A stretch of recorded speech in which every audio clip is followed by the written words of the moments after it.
guys, welcome back to Buffering Syndrome. I'm Eric. Hope you're enjoying your summer and it's 4th of July.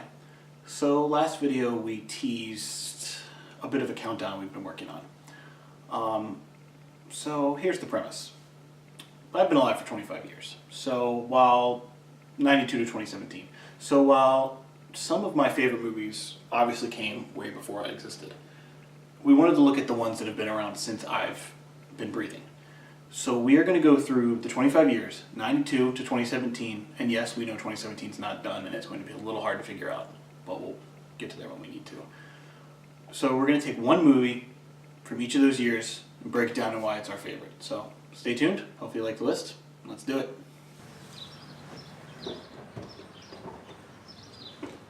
Okay, so starting with 1992, the year I was born, it's not really much of a contest. I mean, there is one movie that by far and away tops everything else from 1992. Quentin Tarantino's masterpiece, Reservoir Dogs. I mean, you could say it's a perfect heist movie, even though the heist technically goes wrong. But it has pretty much everything. I mean, the cool suits, some of the best dialogue you're going to hear, and a lot of violence. But it grabs you in from the start. Opening with the soundtrack that it has, and just from the opening conversation about the ethics of tipping at a diner, to Mr. Orange's backstory, to the ending that is, spoiler alert, a damn bloodbath. It's a great start to this list, and if you have not seen it, I cannot mention enough. I'm still waffling on if it's my favorite Tarantino film. Definitely going to get back into Tarantino further down this list, but it's up there. It's in the top 3, hands down, and probably my top 10 overall. Yeah, so it was actually a great way to start. Starting with 1992, the year I was born, like I said, it wasn't hard at all. This was literally the only one that came to mind. I had no arguing whatsoever. It's got to be Tarantino's masterpiece, Reservoir Dogs. So, for the sake of Mr. Orange, Mr. White, Mr. Pink, and all the rest, that's my choice for 1992.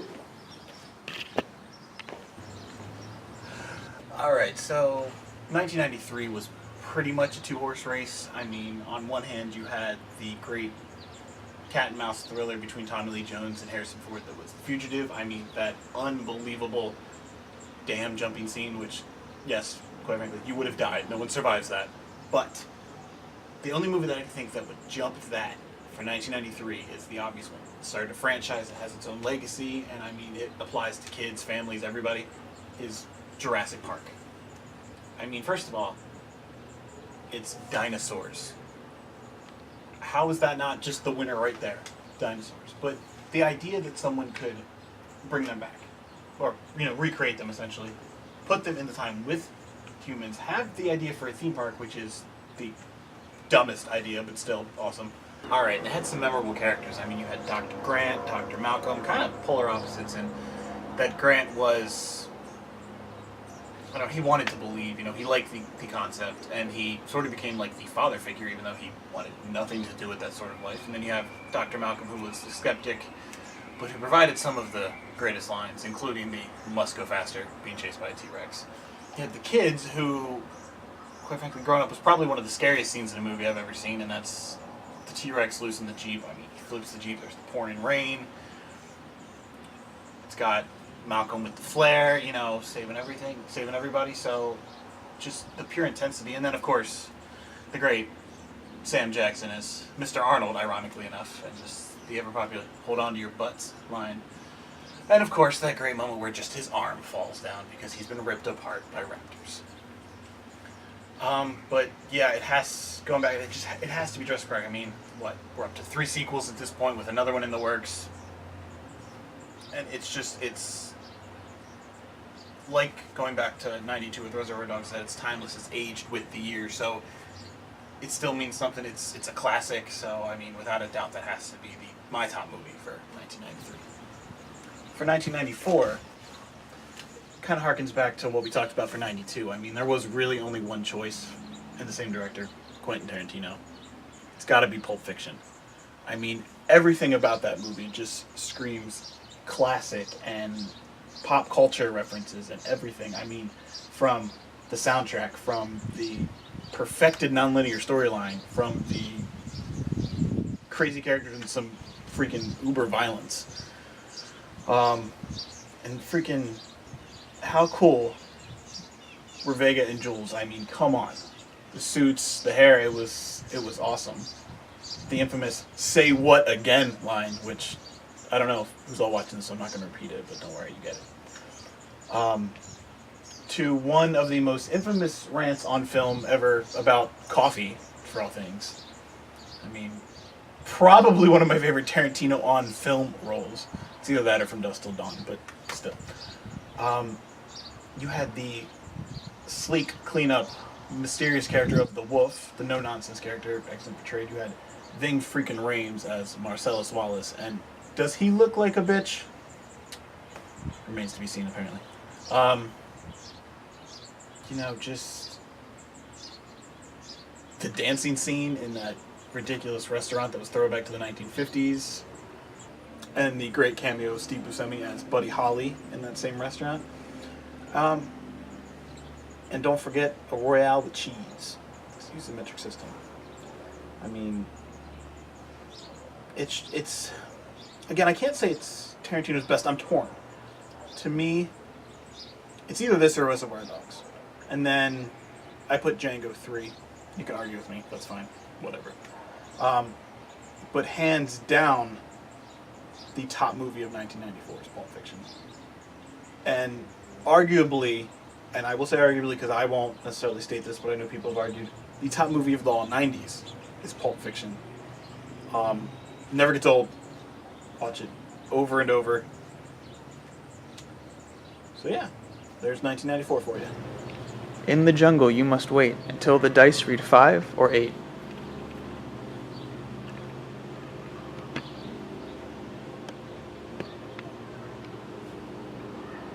Hey, lucky roll. Actually, it took me forever to get an 8. I've been in the jungle for a while. Anyway, obviously, 1995, we go Jumanji. You should know there's no question with that one. I mean, grew up on that movie. Child classic, just a classic in general. Robin Williams was at its peak in the 90s. It's brilliant. I mean, just think of the concept. The board game, I don't want to say comes to life, but I mean, you're not necessarily sucked into it, but you're in an interactive board game. I mean, I kind of dreamed of that in a really warped way, but I wouldn't survive. I'd be dead. The lion, the spiders, the stampede, something would have killed me. I would have drowned. I don't know. Something would have killed me. But the creative realms of that movie are just something that stick with you, just through every role, having to constantly play. I mean, you have the guy coming out of the jungle. You have a lion in your bedroom. A horde of monkeys. Fucking Peter, was he turning into a monkey? I mean, he gets deformed because he cheated. The stampede I mentioned, that they crush everything. And running from an assassin the entire time while trying to play a board game. As absurd as it sounds, it actually works with some subtle one-lines, and just, it's a good family movie, but it's got action, adventure, and like all the other ones I've mentioned so far, it stands the test of time. So, 1995, the Robin Williams classic, Jumanji. What's your favorite scary movie? Alright, so for 1996, if you know me, it was obvious. It's the movie that got me into horror, made me fall in love with horror and the slasher genre. I mean, the meta-horror masterpiece that was Scream. Wes Craven was already known for The Hills Have Eyes. Ignore that. Hills Have Eyes, Nightmare on Elm Street, People Under Stairs, things like that. So Scream was reinventing, especially when the slasher was trending downhill. Let alone, from the creepy, memorable Ghostface mask. There's a lot to take away. A lot of young and up-and-coming stars like, Drew Barrymore, who, didn't survive the masterpiece that is the opening scene. But I think if I had to focus on one thing that stuck into me is that this movie was relatable in a very dark way, in the sense that it was friends who felt the need to kill their friends. And they simply, as they even mentioned, watched a bunch of scary movies, took notes, figured out how to do it. And it ends in a culminating moment of just the party scene that all goes wrong and people are just dying left and right. And it gets pretty bloody. There was one of the greatest deaths ever in Tatum's garage scene where she's pinned. That was disturbing but awesome. But yeah, I think the one thing that stuck out to me was just how relatable this is, how this holds up from '96. Here we are, 20 years later. Yeah, it's just one that always stands out, and it's my favorite horror franchise, Scream series. All four of them. Probably the first one is my second favorite horror film ever. So yeah, it was a no-brainer for '96. And just remember, movies don't create psychos. Movies make psychos more creative. In continuing from 1996, and will probably be, but don't quote me on this, the only sequel on this list, 1997 has to belong to Scream 2. Now, I do like the original better, but a lot of critics believe that it topped the original in every way possible. I mean, you had same premise, some classic deja vu moments, same formula, only much more elaborate. You followed the four main characters, essentially from the small town high school setting to college setting. Killers emerged, and it couldn't quite be the same killers because they were dead. We were pretty sure of that.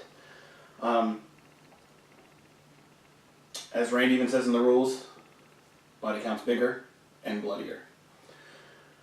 So, I mean, just my favorite moment had to be Randy's. Randy might be my favorite character in this one. I'm torn between him and Stu in the first one, but Randy in the second one, he has that great phone call with the killer, where he references that Showgirls is his favorite scary movie. Unfortunately, it ends with his death, which was probably the sad moment of the movie, but quite bloody and pretty damn good. And more twists. They played the deja vu card. Could it really be Sydney's boyfriend again?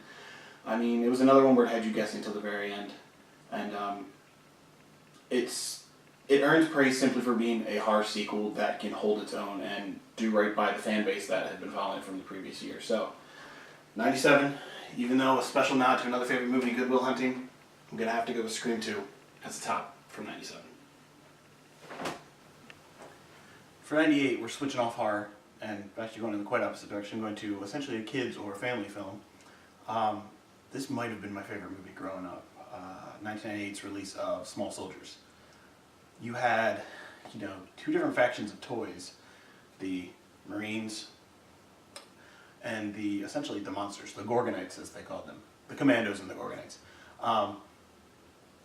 The premise of them coming to life was just like the coolest thing. And then to see them literally wage war in a backyard that took on a full-scale battle, much like you see in an actual war film, was pretty cool also. You had some epic moments like the kids getting on the ride lawnmower to run over these characters. I mean, it got dark for a kids movie in the sense that these toys were trying to kill people or each other. But it had a really good ending in the sense that the Gorgonites were, even though they were toys with a fictitious backstory, they were going to sail home. They were going to try to go home.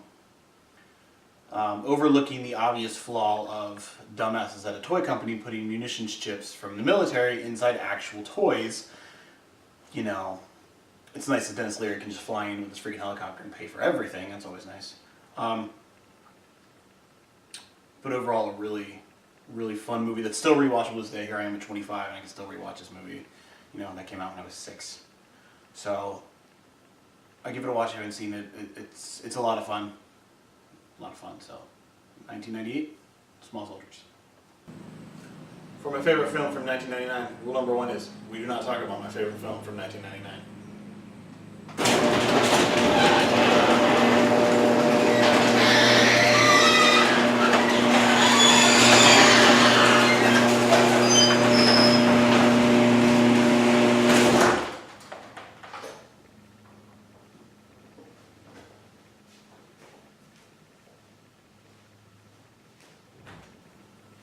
For 2000, we're back to horror. Psychological horror. That becomes quite a bloodbath by the end of it, and that is the Christian Bale-fueled Patrick Bateman story of American Psycho. Set in the 80s, which just made it terrific, especially with the soundtrack. The story of being so non-human, essentially just a shell, that you bathe in the materialism that is society just to advance. You do everything you can just to fit in. That's all that matters. People don't matter just being successful or pretending to be successful. getting the reservations, knowing all the famous people, having the money. That's what matters. Well, if you have a darker bloodlust, it becomes quite brutal. He says it himself, his mask of sanity is slipping. I mean, let alone all the prostitutes he pays for, it's what he ends up doing with them. I mean, full on eating the one, that's a little gross. Then the one who almost gets away, she runs all the way down the hallway, all the way down the stairs, only get a chainsaw dropped on her. Seems logical. But this movie to me was spectacular just for the composition and definition of madness. I mean, this was about as psychotic as a human could be, in the sense that they still tried their best to hide it up until the very end in that phone call confession. Some of the best lines. I mean, he killed a lot of people. But did he? And that's where the movie gets you questioning. Did he actually kill any of these people? Well, watch the movie. If you've already seen it, tell me what you think. Because the best movie from 2000 is American Psycho. Alright, 2001's an interesting year. You had the start of 3 massive film franchises with Lord of the Rings, Harry Potter, and The Fast and the Furious. But I'm actually going to go with a non-franchise film. This may be, and I've given this some thought, probably my favorite war film, and I get a lot of backlash from diehard Saving Private Ryan fans. Look, I get it, that movie is a masterpiece. This one just speaks to me more, and that is Black Hawk Down. Maybe it's because it's more modernized, it's the Somalia conflict, it's in the 90s, early 90s. But it's the cast. I mean, Josh Hartnett leading a superb, stellar cast. Every time I watch it with someone who has seen it, they're pointing out, this guy. It's everyone, a 19-year-old Orlando Bloom. Come on. Who falls out of a helicopter and pretty much starts everything going downhill. But I think there's the different personalities you see of all these soldiers. The fact that they're in different groups trying to collide, all get to the same spot, and all really encountering hell, and seeing the flaw in this true story from the start. And you see some men lose their lives. You have the snipers who wanted to go in and secure the Black Hawk crash site for themselves, and you knew they weren't making it out of it. Goes through the list of the 19 that died. That always gets me at the end. But I think the most memorable moment for Black Hawk Down, and the one that speaks to me, is what happens to Smith.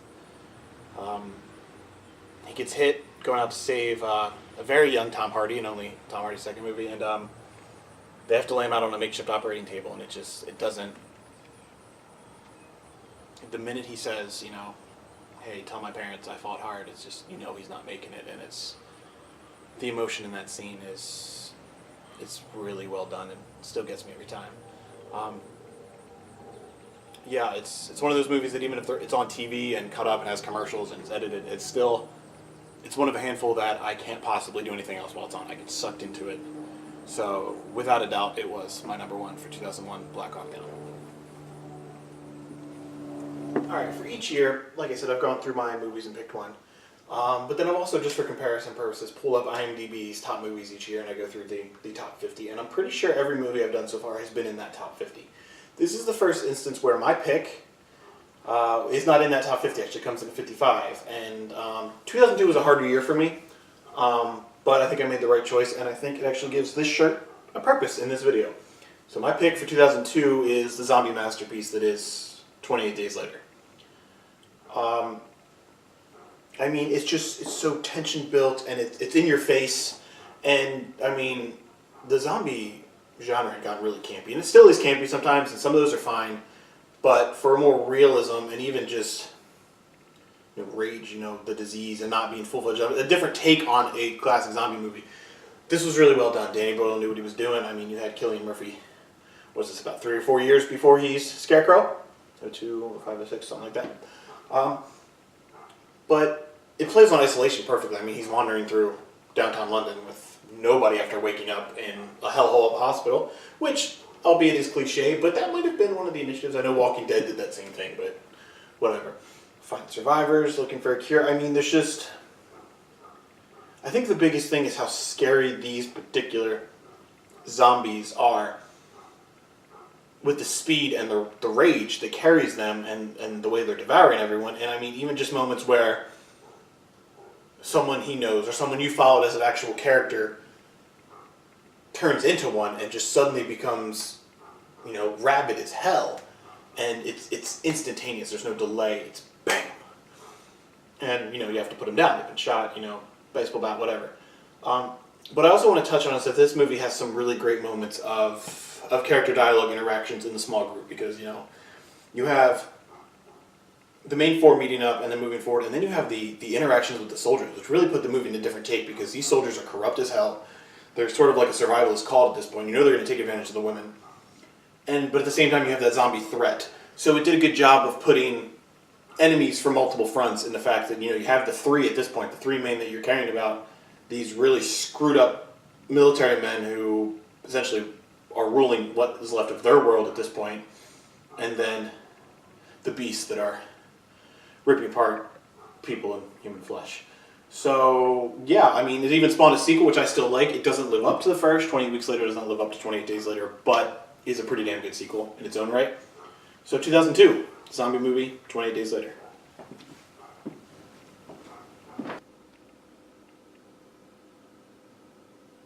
In 2003, two horror slasher icons finally faced off.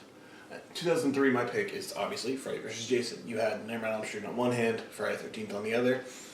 And while it is no means a masterpiece, few slashers really are, aside from the Scream movies, it's just fun.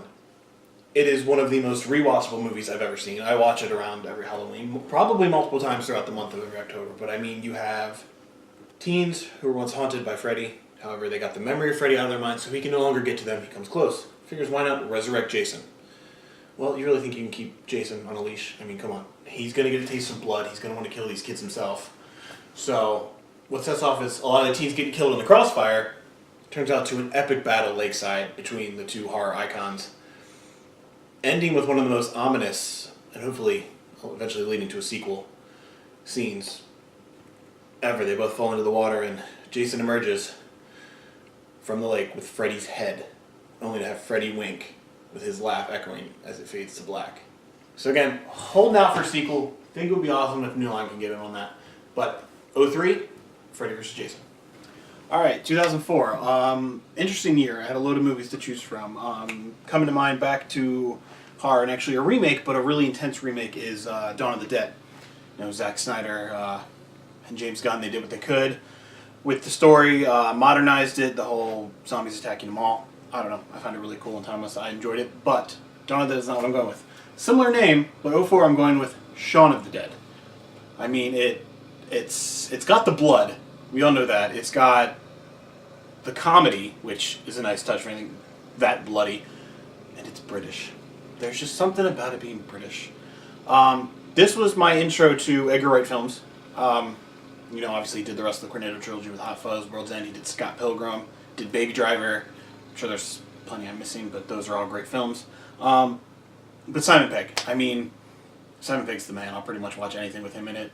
It started with Shaun of the Dead. Think about it. I think we can all relate to this in a bit. If we're as lazy as we think we are, or at least pretend to be, slackers. But we game, and in this case we watch horror movies, and zombie apocalypse comes up, who's going to save the world?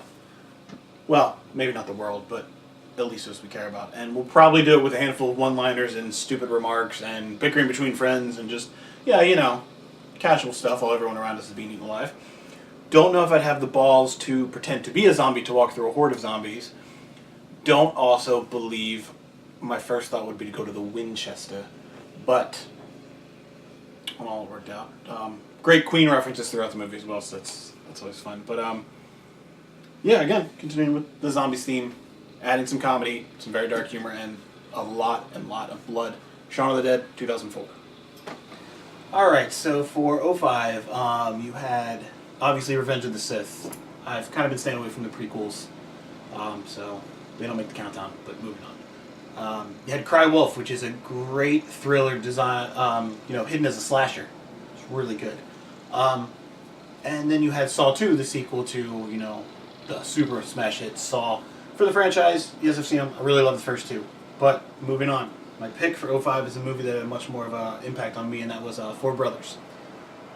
Mark Wahlberg, Tyrese, Andre 3000, you had Garrett Hedlund. The story of four screw-ups, essentially, four foster brothers who band together in shady-ass part of Detroit to come back together over the death of their mother and to essentially realize that there's more at stake and just the bonds of family and how far anyone's willing to go. I think it's a message that, especially like, I have a brother, but a message that most family people can comprehend. Yeah, it might be a little more adult in the full family picture, obviously, but even if you're not directly related, there's certain people, like by blood, there's certain people that you're willing to, go face to face with death with for a reason, You don't just be like, oh, and these are people that wouldn't just let the cops handle it.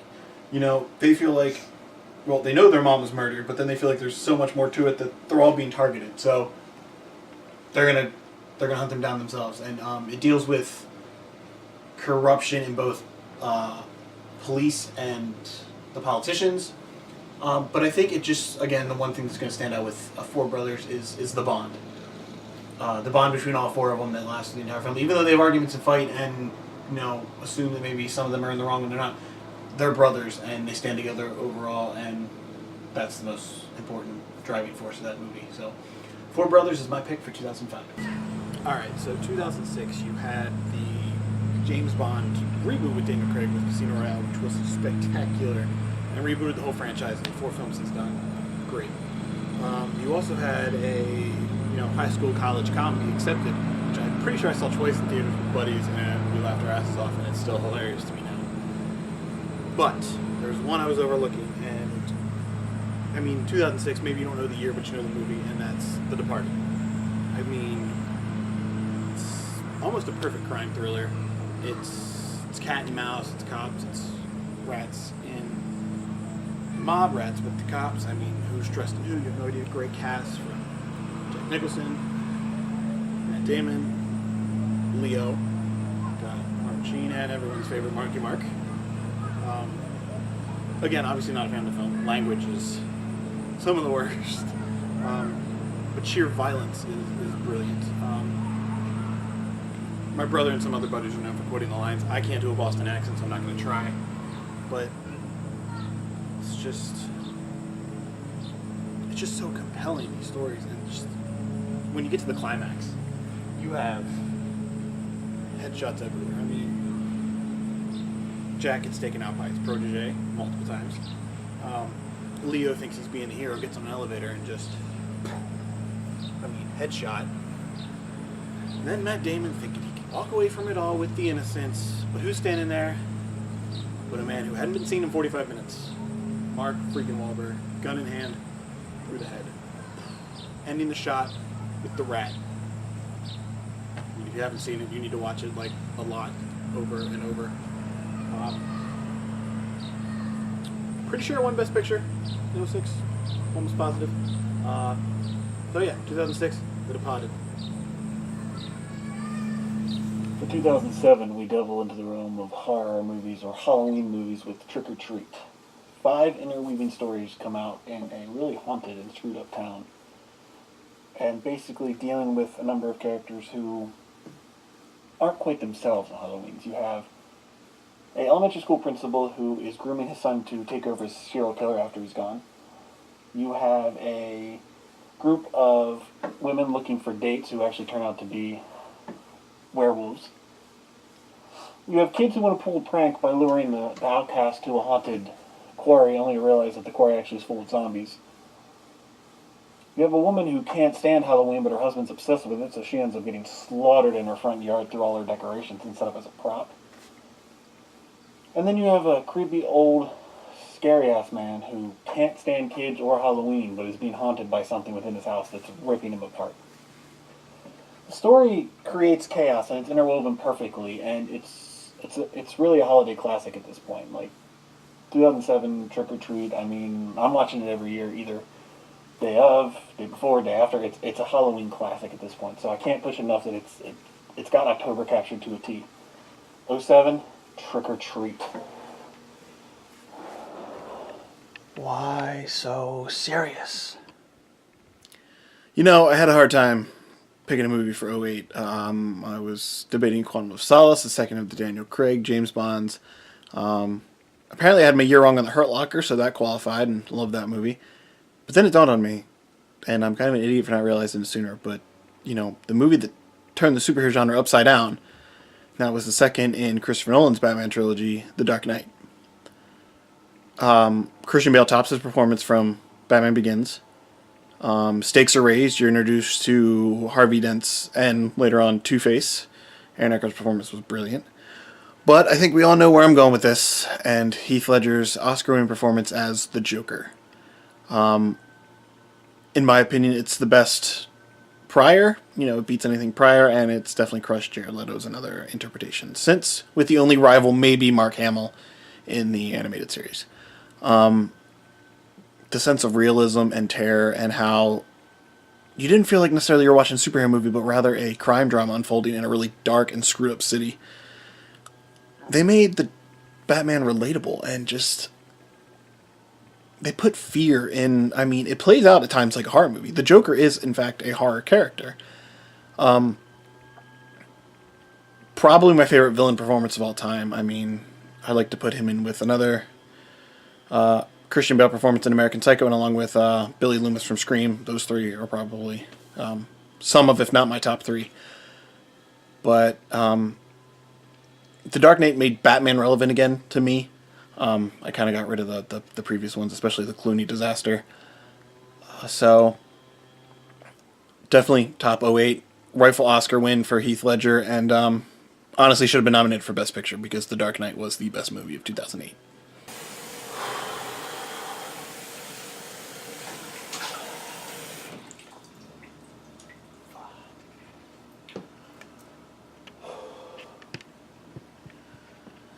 So for 2009, how about a sci-fi thriller that makes you question your own reflection?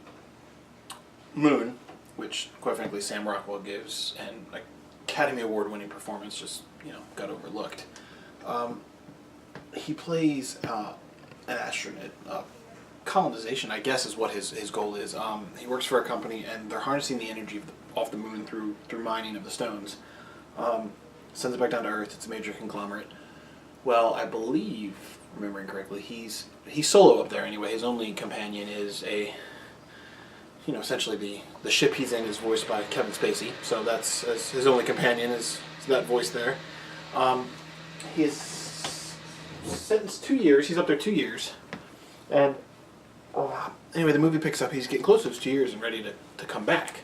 Well, he starts to lose his sanity. Isolation will do that to you. But the real knock comes when he gets word of a crash at one of the mining sites. So he has to take the rover out, finds another rover crashed, and inside that crashed rover, which is now buried by moon rock, he finds himself. So the entire second half of the movie, he is questioning everything he's known the last 2 years. I mean, now you're playing moons on who do you trust, what do you believe, isolationism, sorry. And then the twist that just comes through when it all comes to play, and you're like, oh my god, this actually makes sense. It's just, it's such a compelling and underrated sci-fi gem, probably one of the best of the decade. And it was seriously overlooked. So I have to go with Sam Rockwell's career-defining performance of Moon, 2009. See this die? It's a loaded die. Can't give it to you because I'm the only one that knows the weight. It would defeat the purpose. It's my totem. So speaking of totems, 2010's Inception was a sci-fi masterpiece. I mean, we don't ever doubt Christopher Nolan at this point, but with a cast of Leo and Joseph Gordon-Levitt, Tom Hardy, and Ellen Page, I mean, it just keeps going. It's spectacular. But to bend space the way they did, the idea of putting a dream within a dream in a dream, just to go further down, that idea allowed them to basically merge genres, as each dream could be a different genre. You had the high-speed chase on level 1.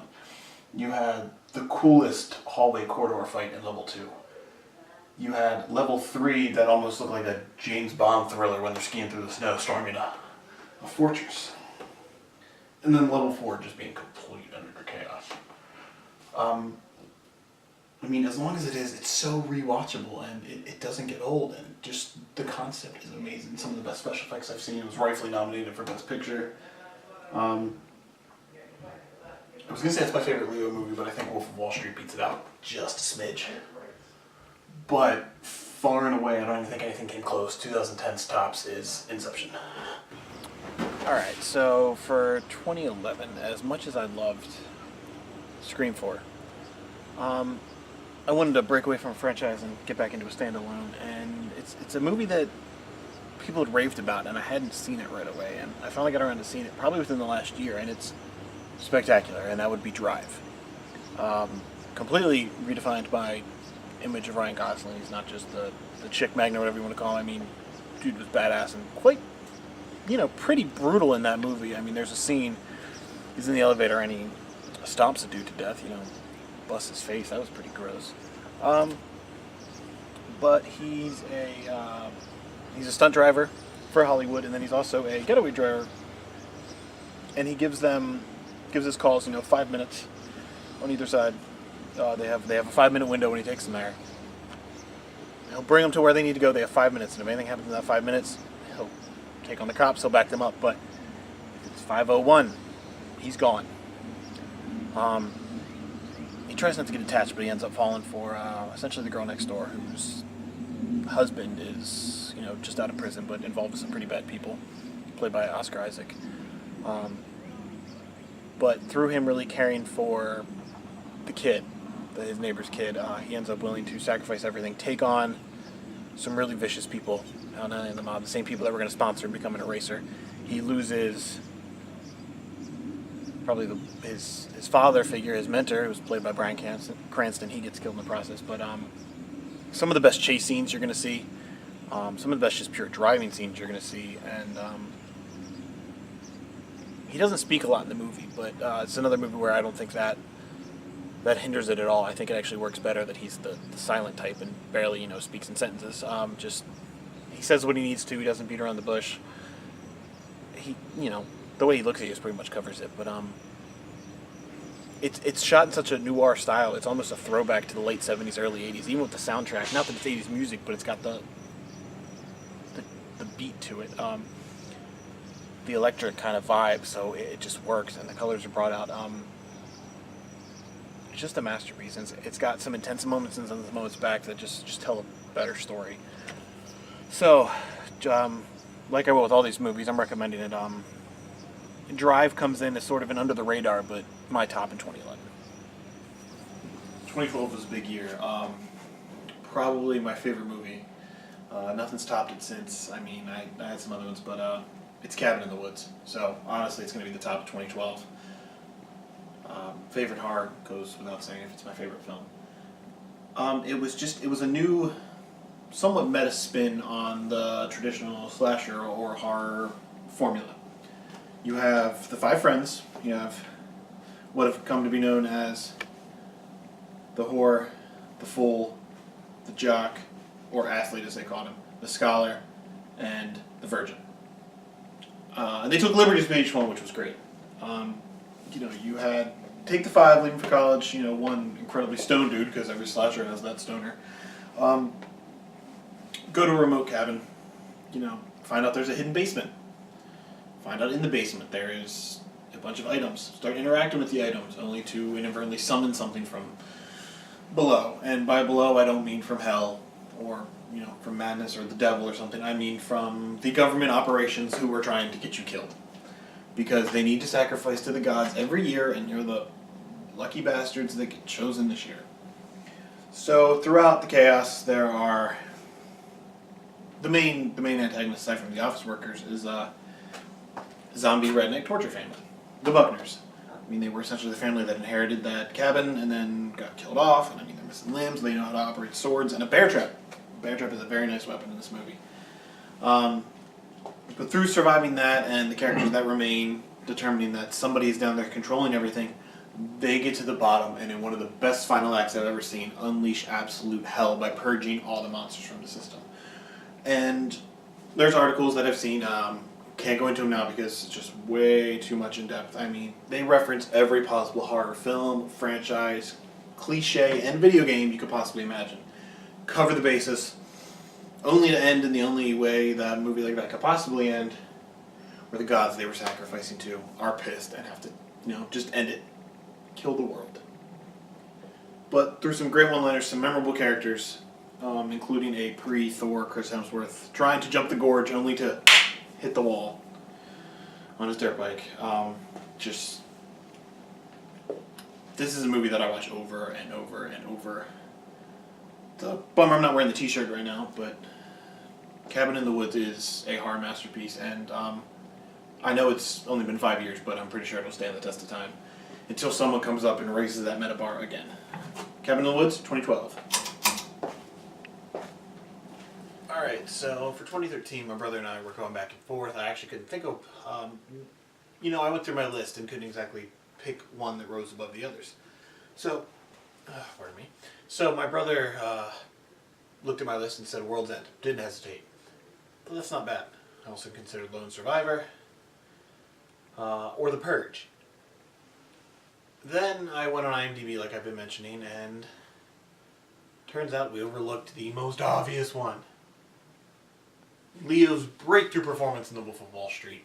That's my pick for 2013. I mean, that is balls to the wall. Ridiculous. It's the fact that it's a true story is absolutely nuts. I mean, it's got drugs, it's got women, it's got unruly business practices, it's got near-death experiences, it's got narration, it's got jail time, it's got everything. And, more F-bombs than I could possibly count, but that's beside the point. Just pacing for a movie like that, especially a true story, is hard to do, and I feel like they accomplish it well. I mean, you don't necessarily see him from the start, but you see him before he was the wolf, so to speak, where he was essentially nobody, took some advice from a higher up, worked his way up, okay, went nowhere. Then suddenly he realized he had to be the big bad wolf, bring everybody else under his wing, and work his way up through New York, and it was nuts. How the dude didn't win an Oscar for this, I have no idea. Redeemed himself later with The Revenant, a movie that won't be on this list, but maybe we'll discuss in the future.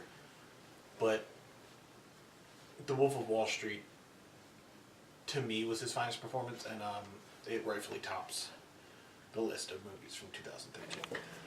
Ironically, as much as I seem to praise the MCU in regular conversation, I have yet to really delve into them for this particular countdown. Mainly because there's one movie so far in the MCU that tops all the others. It tops the Avengers, it even really tops Civil War, although that may come back around.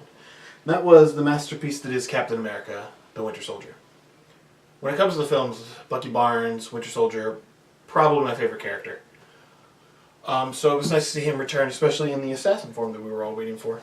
But this movie plays, much like The Dark Knight, plays more than a superhero movie. This actually kind of plays as a spy thriller. Because you have Winter Soldier back, the assassin. You have Cap being a fugitive. You have S.H.I.E.L.D. being penetrated by Hydra at the highest level. Black Widow, sort of doing her information gathering, but disappears from time to time. Freaking Nick Fury, shot and killed, or so we're led to believe.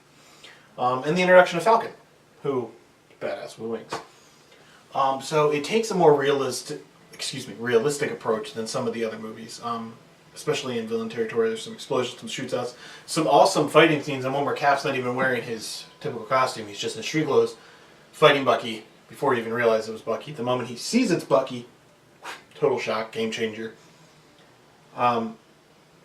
Russo brothers, masterpiece, the directors there, hence they were then tapped to helm Civil War and Avengers, I believe 3 and 4. I know they're doing 3, I'm pretty sure they're on board for 4 too. But whether or not we get into the MCU again in later years on this list, as there's still about 4 years left to go, remains to be seen. It's a possibility. But, lasting image of the MCU, and still to this date, my favorite, Captain America, The Winter Soldier.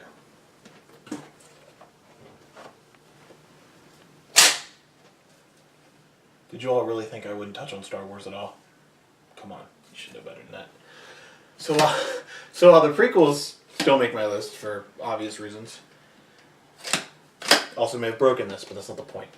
Anyway, while the prequels don't make my list for obvious reasons, Episode 7, The Force Awakens, defied my expectations. By far the top movie of 2015. I mean, a whole new cast of characters, rewatchables, anything. I mean, got Finn. When do we get a story from the Stormtrooper's point of view? Granted, he's disillusioned in the India. Rey, the new holder of the Force, essentially. You got Han Solo in what was teased to be a cameo definitely much more vital part of the story. Got returns from R2, C-3PO. Got a cameo from Luke. I'm expecting more in 8. We'll get to that. Leia, Chewie. But I think what stands out, aside from the hidden cameo of Daniel Craig as a stormtrooper, which was brilliant, I like Kylo Ren. Granted, he's a whiny little brat half the movie, but his voice with the apparatus is terrific, and his lightsaber's pretty badass. Quite frankly, if you're watching this, you don't need me to sell you on Star Wars. I think you would have been shocked if I went with something else. This exceeded the prequels. Can't necessarily say it exceeded all of the original trilogy, but it's up there, in my opinion. Rogue One's even up there. Maybe that'll be on the list. We shall see. But 2015, when it came out in December, it was fitting that the top movie of that year was released at the end of that year. And I mean, it'll be in marathons for years to come as it just slide in with that Star Wars chronology. Looking forward to 8, looking forward to 9. So, Force Awakens. Okay. For 2016, first thing came to mind was Conjuring 2. I liked it better than the first one, and it's one of the ones I put in a few categories where it's still absolutely horrifying no matter where I watch it. But for the real gold crown of 2016, we're going to bounce between the universes of the last 2 years. In 2014, we had the MCU with Winter Soldier. 2015, we had Star Wars The Force Awakens. So here, do I go Star Wars Rogue One, or do I go Captain America Civil War? I loved Rogue One. I like that it's, essentially a war film in the Star Wars universe. Storming the beach, the suicide mission, the story I hadn't seen before, but it referenced Vader in his best scene of the whole franchise. But I'm going with Civil War. I mean, it had all the heroes. Now, granted, it doesn't come up to comics, but all the heroes. It had battle lines drawn. I mean, you had Cap versus Iron Man. Actually, had to see them all go out. The airport fight scene was pretty spectacular. The introduction of Spider-Man into the MCU, along with the emergence of a giant Ant-Man. And this one was great because it dealt with the fallout. Also, the introduction of Black Panther. My bad, I overlooked that one. But it dealt with the fallout in that lines are drawn, Civil War's over, Avengers is coming up, and they're scattered because they're in different spots, they're different people. So it was the nice setup to where, how is everybody going to come back together? It's going to be Thanos, but how exactly? Thor Ragnarok will obviously bridge the gap with Thor and Hulk, and we'll bring them in, but it's just Civil War with a Cap, Bucky, Hawkeye, Scarlet Witch, Black Widow, who actually switched sides, which is pretty cool. But yeah, I think it was just the part of the kid in me and just part of the uber nerd in me to see all those superheroes together and actually see all them fighting not one common enemy but each other. That was fun for me. So 2016 was Captain America Civil War. One more to go. All right, final year. We're 2017. Now it's August. Obviously 2017 is not over. We get it. We know. And as I mentioned before, I'm expecting Star Wars to kick the crap out of anything else I've seen so far, so holding out for December. But for fair game, I'll give you a quick rundown of what I've seen in theaters so far in 2017, and then tell you my favorites so far. I have my stubs, because I'm a loser and I collect these things, but just hear me out.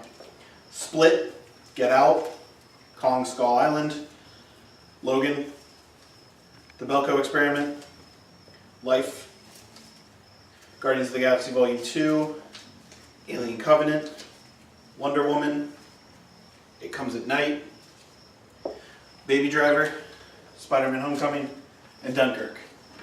And at this point, while I love the horror aspect of the Belko Experiment, It Comes at Night, and Alien Covenant, and the classic superheroes, I think Wonder Woman's been the best superhero movie this year. Although Logan gives us a run for his money, but Logan was more realistic. But anyway, and as good as Get Out was, and Get Out will probably go down, it already has in the history of horror as being arguably the best that will come out this year because it was innovative, it was new, it was completely different. Baby Driver, my favorite movie so far this year. Told you about Edgar Wright movies, they're fantastic. But this movie had everything from the jamming soundtrack to great performances from the cast from both sides, from Baby to the Crazy Bank Robbers. Kevin Spacey, it had the car chases, it had the love interest, it had the shootouts, playing the cops. The happy ending, then the not happy ending, then the more realistic ending. And it will go down as probably the most rewatchable movie of the year. Outside of the ones where you're playing a superhero movie over and over again. But I think the most fun I've had in terms of not being really scared is Baby Driver. And again, here I stand in August. It's my favorite so far of 2017. Big ones coming up, including Thor and Star Wars. So stay tuned. Star Wars will probably beat it out. Sorry, but Baby Driver for 2017. All right, guys.